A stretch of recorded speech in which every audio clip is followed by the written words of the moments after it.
You ever find yourself scrolling through social media and suddenly that little thought creeps in? Why not me? Maybe it's someone posting their brand new car, their perfect vacation, their picture perfect relationship or new house, and something in your chest tightens a little. You don't mean to feel it, but there it is, jealous, envy, and if you're being real with yourself, it doesn't feel good. I just want to talk to you today about something that's been on my heart, overcoming jealousy and envy to receive God's blessings. Because the truth is, those feelings don't make you a bad person, they make you human. But if we don't recognize them and deal with them, they will block what God is trying to give us.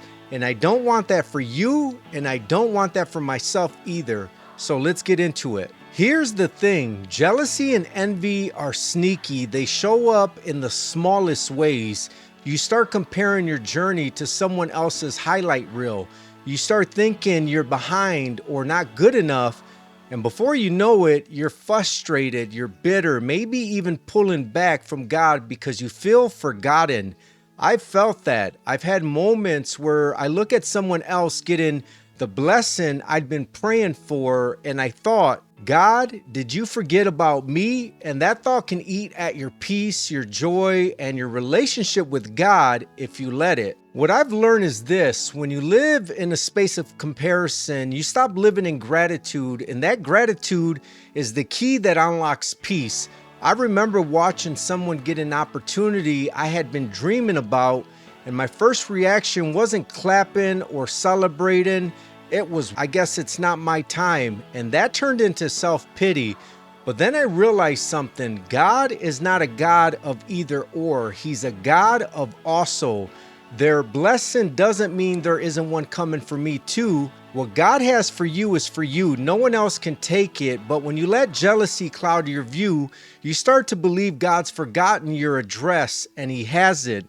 He's just preparing something specific, something personal, something in His timing. Here's what really changed everything for me. I stopped seeing others' blessings as competition, and I started seeing them as confirmation.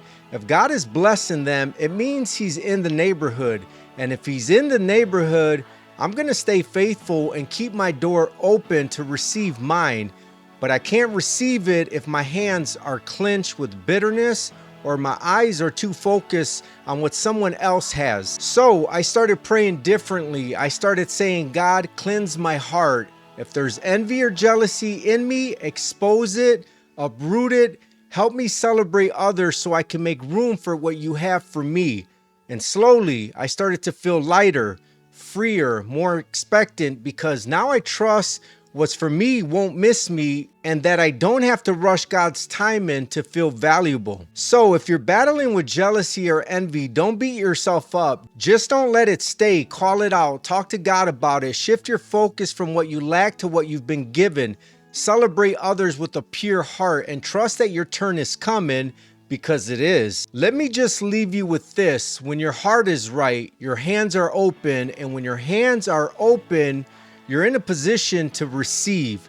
Jealousy blocks, gratitude unlocks. Keep your eyes on your lane and trust God to bless it in His time. If this hit home for you, do me a favor and subscribe to the channel. I've got more messages like this that I really believe will speak to your heart and encourage your spirit. And if this encouraged you, send it to someone else. You never know who's silently struggling with this.